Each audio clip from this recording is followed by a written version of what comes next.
Halo sobat sekalian, selamat datang kembali di channel Tutor Science. Nah, di video kali ini saya masih akan melanjutkan pembahasan soal-soal Olimpiade Sains Nasional tingkat kota kabupaten tahun 2019 bidang fisika dengan cara yang lebih detail, lebih mudah dipahami dan sebisa mungkin menghindari kalkulus yang rumit. Ya, namun sebelumnya sobat-sobat, jika sobat-sobat belum tekan tombol subscribe, ya, silakan tekan tombol subscribe dan bunyikan lonceng agar sobat-sobat tidak ketinggalan informasi terkait Olimpiade Sains Nasional maupun kompetisi sains nasional bidang fisika maupun materi-materi fisika lainnya dan soal-soal pembahasan soal-soal lainnya yang bisa bermanfaat buat sobat-sobat sekalian. Oke, nah di video kali ini saya akan membahas tentang soal Olimpiade Sains Nasional tingkat kota kabupaten tahun 2019 bidang fisika nomor 2. Ya, kita lihat soalnya ya. Sebuah silinder berongga berjari-jari R bermassa M berada di pinggir meja. Nah, jika silinder itu jatuh menggelinding dari keadaan diam kemudian lepas dari meja pada sudut θ, tentukan nilai θ tersebut dan kecepatan pusat massanya pada saat itu. Nah, diketahui percepatan gravitasi G. Oke. Nah, kita lihat pembahasannya ya. Nah, pertama-tama coba kita gambarkan dulu keadaannya ya. Jadi, awalnya benda itu berada di pinggir meja. Nah, kemudian dia menggelinding sampai lepas ya. Jadi, kalau misalkan keadaan awalnya seperti ini, dengan pusat massa dia ada di sini. Nah, selanjutnya, misalkan pada saat dia lepas, dia posisinya seperti ini. Ya, pusat massanya di sini. Nah, tahu biar mudah, saya gambarkan ini pusat massa awalnya. Ya, kemudian ini ketika dia lepas. Ya, saya gambarkan dengan garis biru ya. Nah, dia nanti akan lepas itu pada sudut θ. Nah, kita lihat ya. Jadi benda di sini dia akan memiliki kecepatan v. Nah, kalau kita lihat kondisi kedua benda, maka kita bisa menuliskan hukum kekalan energi mekaniknya ya. Nah, kita lihat di posisi awal, nah karena ini silinder berongga berjari-jari R. Nah, jadi kita bisa tentukan ini kalau misalnya di sini titik acuan, maka kita bisa sebut benda awalnya dia berada di posisi pada ketinggian sama dengan jari-jarinya, yaitu R. Ya. Nah, sekarang kita lihat pada saat dia lepas di sudut θ, maka kita bisa menghitung berapa ketinggian pusat massanya. Nah, kita lihat ya. Nah, jadi ini dia ketinggian ini. Kita bisa hitung ya. Karena di sini θ, jadi di sini juga θ. Nah, atau misalkan kalau saya gambarkan saja di luar ya. Karena di sini dia jari-jari R, kemudian ini sudut θ. Nah, kita bisa tentukan ketinggiannya ya. Nilai di samping ini juga pasti adalah R cos θ ya. Dengan rumus kosinus sederhana, kita bisa dapatkan nilainya adalah R cos θ. Nah, jadi kita sudah tahu, oh ketinggian pusat massa ini dari titik acuan adalah R cos θ. Ya, jadi kita sudah dapatkan ini ya, ini R cos θ. Nah, dan jangan lupa ya, pada saat ini benda juga sementara menggelinding. Jadi, kan di sini dia menggelinding dengan kecepatan sudut omega. Nah, kalau kita tulis energi mekaniknya, jadi energi mekanik di keadaan awal itu akan sama dengan energi mekanik di keadaan akhir. Nah, kenapa? Karena di soal tidak disebutkan tentang energi yang hilang maupun energi yang ditambahkan pada kasus ini. Jadi kita bisa simpulkan bahwa energi mekanik di awal akan sama dengan energi mekanik di akhir. Nah, kita lihat di awal energi mekanik yang dimiliki benda adalah energi potensial, ya. Sedangkan energi kinetiknya itu kita bisa sebut itu nilainya 0. Nah, energi potensialnya itu sebesar massa kali percepatan gravitasi kali ketinggiannya, ketinggian pusat massa mgr. Nah, sedangkan di kondisi akhirnya pada saat dia menggelinding dia memiliki energi potensial dan energi kinetik. Nah, energi potensialnya itu berdasarkan ketinggian titik pusat massanya. Nah, kita lihat ya. Ketinggian pusat massanya itu adalah R cos θ. Berarti kita bisa nyatakan dia energi potensialnya adalah mgr cos θ. Nah, sedangkan untuk energi kinetiknya, kita lihat ya, benda selain berpindah pusat masanya, jadi ada energi kinetik translasi, yaitu 1/2 mv kuadrat, tapi silinder berongga ini juga menggelinding. Jadi ada energi kinetik rotasinya, yaitu 1/2 I omega pangkat 2. Nah, kita selesaikan persamaan ini ya.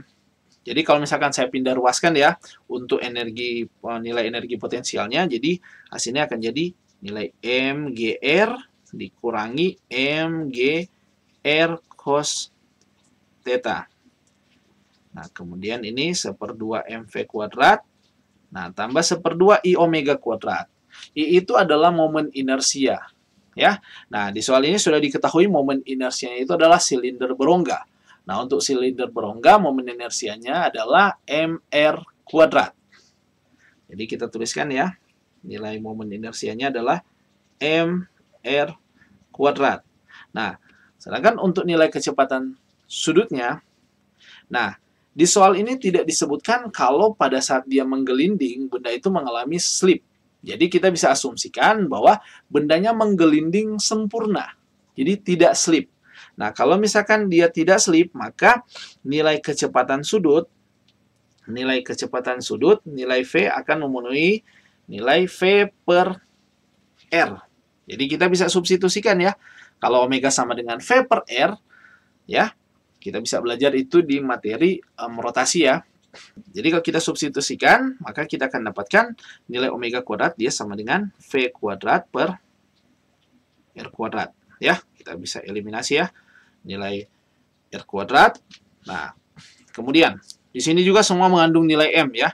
Jadi kalau misalkan begitu kita bisa sederhanakan. Jadi di sini dapatnya nilai GR kali 1 kurang cos theta itu sama dengan 1/2 V kuadrat tambah 1/2 V kuadrat.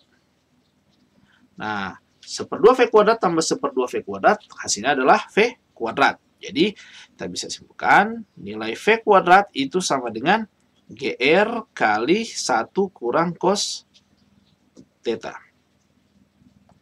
Nah, selanjutnya, ya, kita butuh persamaan lainnya. Kenapa? Karena di sini muncul dua variabel, yaitu variabel theta yang ditanyakan di bagian A dan variabel V.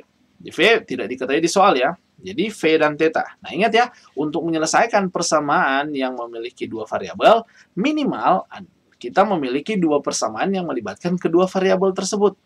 Nah, sekarang kita sudah dapatkan satu persamaan, V kuadrat sama dengan GR kali 1 kurang cos theta. Pertanyaan, persamaan satunya dari mana? Ya. Nah, kita lihat ya. Karena bendanya ini dia bergerak melingkar, maka benda ini pasti memiliki persamaan gaya sentripetal. Ya. Nah, kita lihat ya. Pada saat dia berada di kondisi ketika misalkan dia membentuk sudut theta. Jadi, ini ya. Jadi, ini terhadap ini ada sudut theta. Untuk sejenak, benda ini akan bergerak dengan pusat rotasinya ada di titik sentuhnya. Di sini saya beri warna biru untuk titik sentuhnya.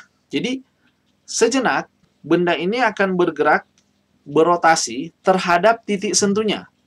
Nah, kalau dia melakukan gerak rotasi, berarti dia memiliki gaya sentripetal. Nah, kita lihat ya. Nah, karena di sini dia pusat masanya dia bergerak dengan kecepatan V ya. Nah, kemudian ini jari-jari R. Nah, kita lihat ya. Persamaan gaya sentripetalnya sigma Fs sama dengan M kali As, atau di sini langsung saja ya. Gaya percepatan sentripetal itu nilainya sama dengan kecepatan benda yang berotasi per jari-jari rotasinya. Nah, di soal ini R. Nah, sekarang kita lihat gaya apa yang mengarah ke pusat rotasi. Nah, benda ini dia memiliki gaya berat. Nah, selanjutnya kita lihat ya. Ini juga pasti akan sudutnya theta. Nah, gaya ini kemudian kita proyeksikan ke arah pusat rotasinya. Jadi kita akan dapatkan di sini ada proyeksi gaya berat. Nah, karena di sini theta, ya, ini sama ya, sudut dalam berseberangan, maka di sini kita akan dapatkan nilai mg cos theta, ya. Nah, jadi kita sudah dapatkan gaya mengarah ke pusat rotasi, yaitu mg cos theta. Selanjutnya tinggal kita selesaikan persamaan ini. Kita eliminasi M, maka kita akan dapatkan V kuadrat itu sama dengan GR cos theta. Nah, kita sudah memiliki dua persamaan di sini ya. Itu V kuadrat sama dengan GR kali 1 kurang cos theta, dan V kuadrat sama dengan GR cos theta. Nah, kalau kita gabungkan persamaan ini, ya, jadi nilai persamaan yang kedua kita substitusi ke persamaan yang pertama. Jadi kita akan dapatkan jadi V kuadrat GR 1 kurang cos theta. Kemudian kita substitusi nilai V kuadrat dengan V kuadrat yang kita dapatkan di persamaan sentripetal, itu GR cos theta. Nah, kalau kita selesaikan ini, kita eliminasi, ya, maka kita dapatkan cos theta sama dengan 1 kurang cos theta, ya. Kalau min cos theta kita pindahkan ke ruas kanan, jadi kita dapatkan cos theta tambah cos theta itu sama dengan 1, ya. Nah, cos theta tambah cos theta itu 2 cos theta sama dengan 1, maka kita dapatkan nilai cos theta itu sama dengan 1/2. Nah, pertanyaan, cos berapa yang hasilnya 1/2? Nah, ada dua jawaban ya, yaitu 60 derajat dan 300 derajat. Tapi kalau kita lihat di soal ini ya, ini tidak mungkin 300 derajat ya. Nah, karena sudutnya lebih kecil daripada 90 derajat. Berarti yang kita ambil adalah 60 derajat. Atau bisa kita tuliskan 60 derajat, dia sama dengan pi/3, ya, atau 180 derajat per 3, 60 derajat, ya. Nah, itu dia jawaban untuk pertanyaan bagian A, besar sudut theta, ya, dan jawabannya adalah 60 derajat atau pi/3. Nah, sekarang pertanyaan B. Pertanyaan B, berapa kecepatan pusat massa ketika kondisi ini terjadi? Jadi otomatis yang ditanyakan adalah nilai V. Jadi pertanyaannya V-nya ini nilainya berapa? Nah, untuk menentukan berapa nilai V, kita tinggal pilih saja persamaan dari yang ada di bagian A ya. Nah, sini sudah diketahui V kuadrat sama dengan GR cos theta. Berarti kita bisa dapatkan nilai V ya, karena V kuadrat sama dengan GR cos theta, maka kita dapatkan nilai V sama dengan akar GR cos theta. Nah, kalau kita substitusi nilai cos theta-nya dari yang diperoleh di jawaban bagian A, ya, cos theta nilainya 1/2.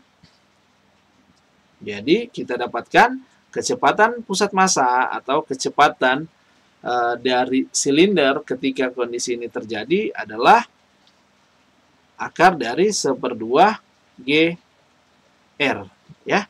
Ini dia jawaban untuk pertanyaan bagian B. Bisa diikuti kan, sobat-sobat? Ya, semoga bisa dipahami dan dimengerti dan bisa bermanfaat buat sobat-sobat sekalian. Oke, nah sampai di sini pembahasan soal kompetisi, soal Olimpiade Sains Nasional tingkat kota kabupaten bidang fisika tahun 2019, ya, nomor 2. Semoga bisa bermanfaat buat sobat-sobat sekalian dan buat sobat-sobat. Jika berkenan, silakan tekan tombol subscribe dan bunyikan lonceng agar sobat-sobat tidak ketinggalan informasi-informasi selanjutnya yang bisa bermanfaat buat sobat-sobat sekalian. Sampai ketemu lagi di video kita selanjutnya dan bye-bye.